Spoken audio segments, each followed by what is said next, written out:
Hey everybody, Barry here again. I know I said I wasn't going to in the last video I just posted, but I just cannot look at that anymore. It's not doing anything for me. I slept on it last night and I can't do it. So I'm going to shave this intake because it would look a whole lot better than this kind of cover thing and the intake, and really not into it at all. And it's going to take me a few days, but hey, it's something else. I can't open the hood and see a Chevy truck Vortex cover. So for anybody who's never done this before, this is going to be sort of a how-to kind of thing. I'll show the basics of it and have a time-lapse going of what I'm actually doing, so you'll see every step. The first step, of course, is to shave it. Take the whole top off. To take off all this fins. I think I may leave these things here. And I'm going to cut this here off. Cut off these studs. I'd say I'll probably leave this one. I don't mind leaving a few of these things, but definitely don't like all this stuff here. That's all gross looking. So let's go ahead and cut it all off. One thing I should note is keep all of these fins and stuff, whatever you can, because if you are planning on cutting all these little knob things out, they're good pieces to have because you can cut them out into pretty much the roundabout shape of a hole and plastic weld them in. Let's get at it.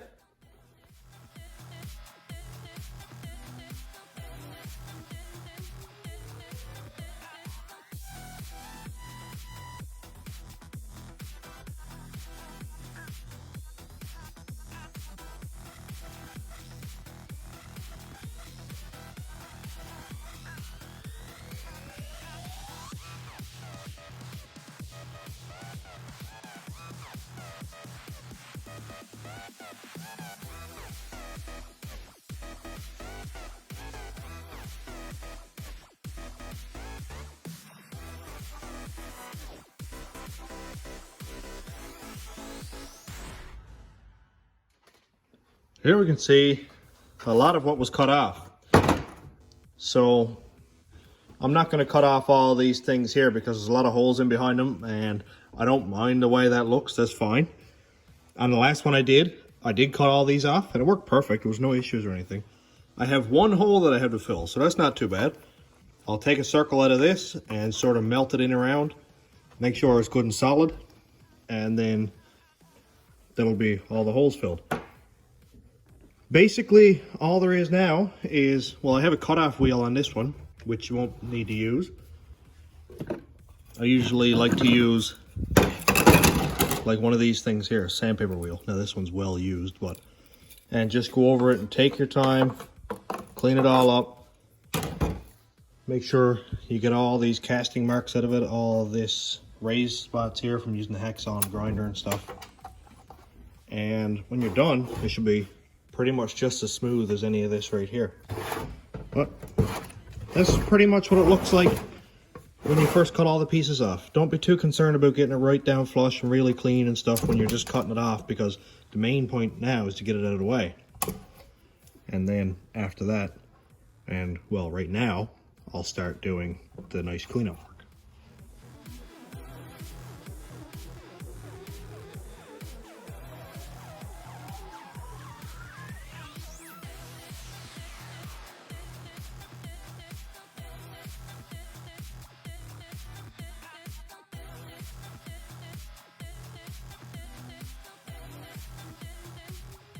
Well, it's looking better already. I mean, it's still kind of rough looking and stuff, and a lot of this is just plastic that got dragged around from the heat, melted, and then hardened again. But this thing is going to get a whole skim of fiberglass anyway, so I don't mind it being a little bit rough. Plus, I don't want to go down past the ribs. I did shave the ribs right down to, you know, close to the top of the intake, but I don't want to go down any farther than that trying to smooth it out and stuff, because then you'll end up with like real thin spots, and where I'm putting boost through this, don't want any thin spots. So I'd rather build it up. Here's the one hole that I have to fill, and I might actually chop that off and have to fill that one too, because the map sensor fits really, really well right there. This is the hole where this dumb, you know, evap thing was. that is not going to have anymore. And that just like pops down there. And I might be able to make up something to go across here just to kind of hold it in place. Something like that. That's a nice tidy spot for it where you're not going to be seeing a map sensor stuck right on top of this or right there or whatever. So I'm going to see if I can get the torch fired up or the heat gun, whatever I find is easier, and melt some plastic down in here. Now I know a lot of people get nervous with these shaved intakes, saying they under boost they could potentially break or leak. But for this one with two little tiny holes, about 3/4 inch in diameter, it's going to be fine. I did the rat rod. I shaved off all these things here, all over here on the back that was cut off, and none of that leaked at all. And I had one day my China wastegate said, nah, I'm not going to bother to open, and it spiked 30 psi like several times. So, you know, it didn't break then, so it's fine. And actually, it's in use on another guy's vehicle now. Tanner Isaacs is on his, I don't know if it was the Jeep or the S10. It was something cool anyway. But he's using away at that. So, I'm going to go and I'm going to cut that off anyway. Why not? I'm going to leave this one here because I'm either going with a return style fuel rail where I'll need this, or if I don't know, I'll use it for boost gauge or something.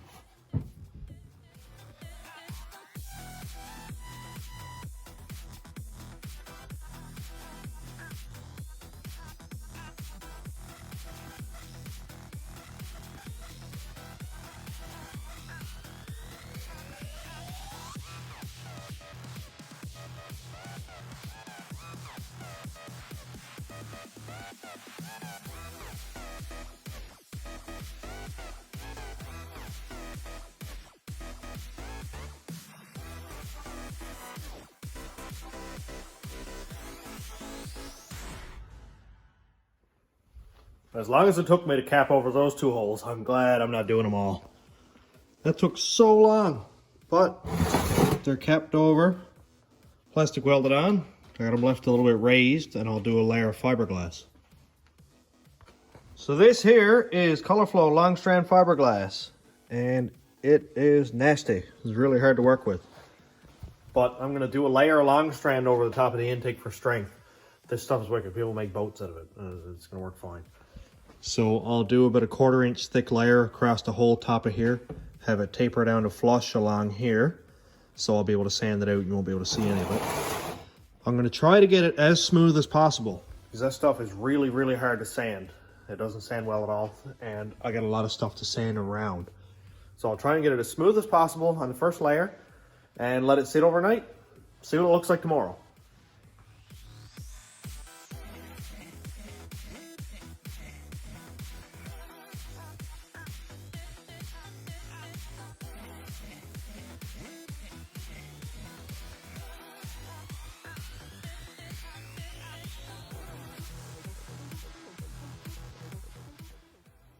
Man, I'm gonna have to do so much sanding.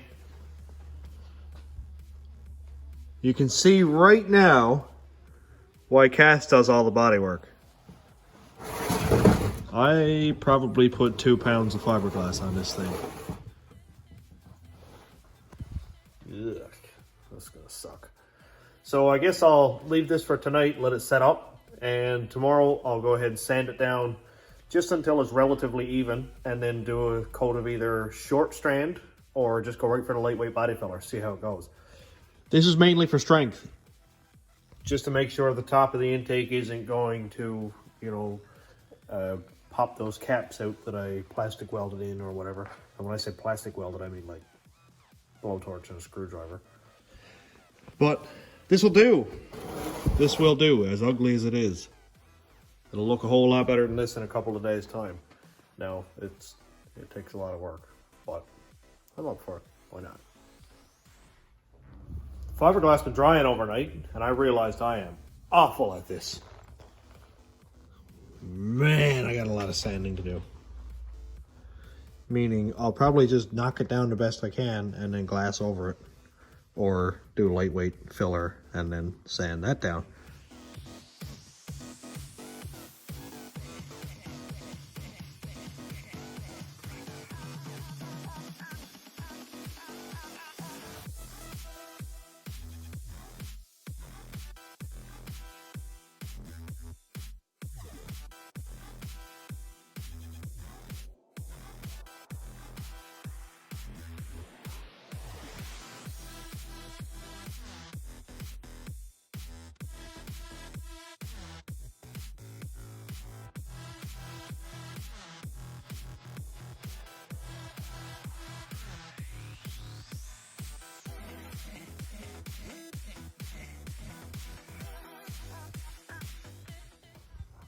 I am sick of sanding. Doing this by hand is no fun. The last time I did it, I shaved off all of these pieces. Like there was nothing left. And I could go over it with a random orbit sander, you know, like a feather edger. And everything was just fast, you know, it was good. But then I was like, oh, I'll leave this stuff on there. It'll be a lot easier. Nope. Nope, I won't do it this way again. So, I've got this sanded down to where it's pretty much shaped out. I'm not going to beat it down any further because I want to keep the strength of the fiberglass. So I'm going to put a skim of lightweight body filler on it. This is Color Flow, part number is 20525, it's quart. And I'm going to put a skim of fill over this. Not going to build it up very much, pretty much maybe 1/8 of an inch at the most. That way, the lightweight filler sands a lot easier than long strand fiberglass. That stuff you can knock down in no time with even up like 220 sandpaper. So I'll go ahead and skim that on there, and then tomorrow I'll start sanding that again.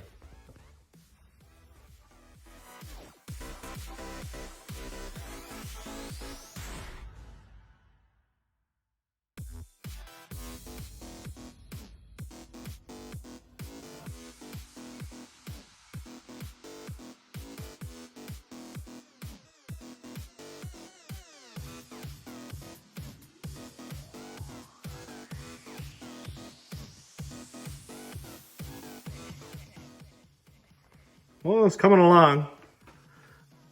I've got the first layer of lightweight putty put on it. I'm not really good at doing the whole Bondo thing. I always put on way too much and then sand down way more than I need to. But it's something. I'm gonna have to hand sand a lot of it again. It looks like cake icing. But I'll let this cure for tonight, and then tomorrow morning I'll come back and sand some more, and sand all day again. Well, I'm gonna get back at the intake in a minute, but I just had some mail come in. This one here, Station Road Rat Rods. This is from a buddy 3-4 hours east named Charles Williams. He's on YouTube at Charles Williams. I'll tag it in the description. So I'm gonna open this thing up. I know there is a fuel rail for a Gen 3 LS, and I think there's a fuel filter regulator from a Corvette that'll work perfect on the van if I use the returnless rail or the rat rod, either way. So let's grab a knife and open this thing up. He said, you know, the fuel rail is in there, but there's a surprise, so you can call it fan mail. Like, sick. This knife is garbage.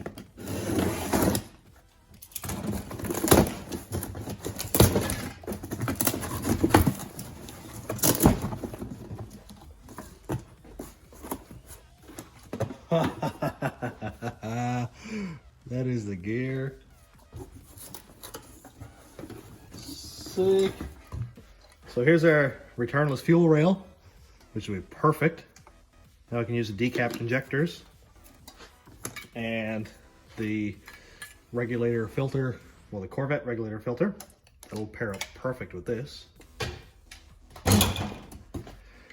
Some additive. Just put a full can too. Roll bar and chassis paint. And ooh, there's some shiny stuff. Neat. It looks like some sort of heat shielding. Fiberglass on the back. And what do we have here? This is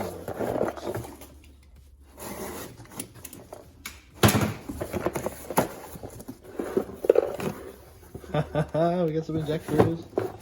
Oh, and they're capped, so I can decap them.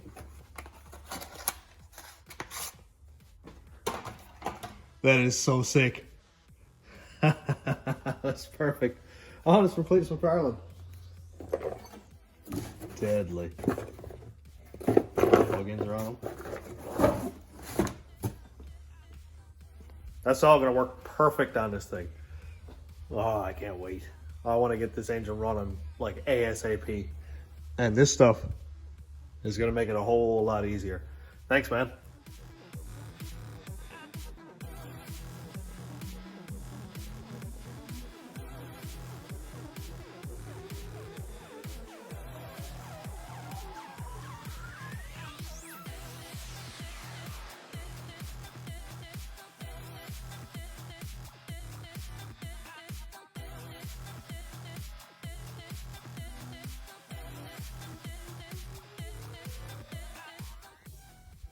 That is absolutely enough sanding for me. And it's not perfect. It's got some pinholes in it that I'm not going to fix. It's not perfect, but it's relatively even. It's flat. There's just a few pinholes and stuff. And I'm kind of hoping, but not putting a lot of faith in this stuff, filling it in. That's wicked stuff. Really, really good stuff. It goes on nice and heavy, and I'll put 10 coats on it. I don't care. This stuff is Duplicolor High Build Fleet Coating. Used on tractor trailers like bumpers and stuff like that. CHB 101 is part number. Duplicolor. I used it on several things now. The back lid of the Cadillac was the latest thing I did. It's an aluminum, well, the hatch. It's an aluminum hatch, and it was all peeling and stuff, and I sanded it down, cleaned it up, painted it with that, and it hasn't moved. And that's been sometime since the winter, I think. So I'm gonna spray it. I'll probably clean off some of this grease, which wouldn't hurt, but yeah. I'm gonna spray the top of this tonight,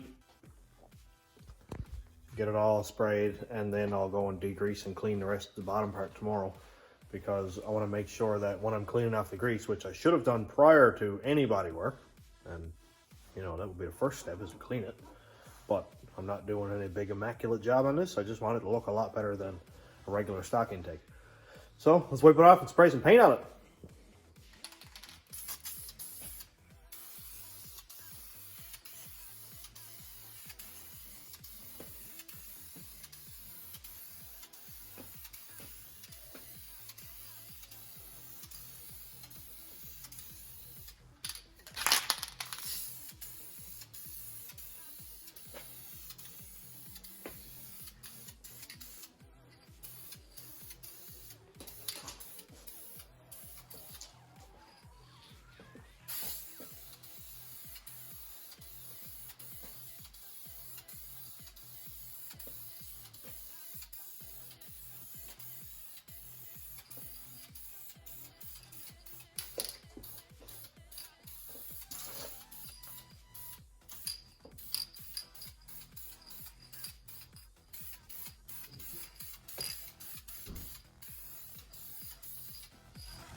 Cool!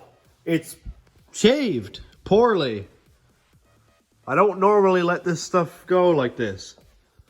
But, you know, a couple more weeks on the van, this thing's gonna be running and hopefully driving if I find a couple parts I need. And I don't want to be hung up for a full week making that look like glass. I did it before. This took me 2 days. I did a Gen 3 truck intake, which looked exactly like that. Shaved all this stuff off here, and I did that one, and it looked immaculate. It looked awesome. And that was 2 weeks. And then a Gen 4 intake, bread box or TBSS intake. A buddy of mine shaved it, Jordan Glover, and had it pretty much finished, and I started over and did a gloss finish on it, and it looked amazing. And that was another 2 weeks at that one. So I don't have that kind of time here. This is going to look just fine under the hood of the van. My buddy Charles today sent me some roll bar paint. Nice gloss paint. Wherever I put it. Oh, here it is. Roll bar and chassis paint. That's really nice gloss. So I'm going to finish off this with one last coat. Wipe the dust off it and that. And basically I'm going to bolt this thing on. So, sorry to put you through the punishment of watching me sand and sand and sand and sand for like 4 hours I probably have in this in total now. But, you know, you get to see it fairly quickly go from ugly as sin to, you know, what that is. It ain't perfect, but it's not that. In all of probably a 20-minute video. So it's kind of nice to see that kind of progress. and to see how much work and how much actual handwork goes into doing this kind of thing. You don't always get to see that, especially on, you know, half-hour power block TV episodes and stuff where the truck is just done in 35 minutes. Wet paint looks so good. I'm an awful painter. Don't ever take advice from me for painting. If I say do 20 light coats, do one heavy one because I'm just terrible at it. Thanks for watching.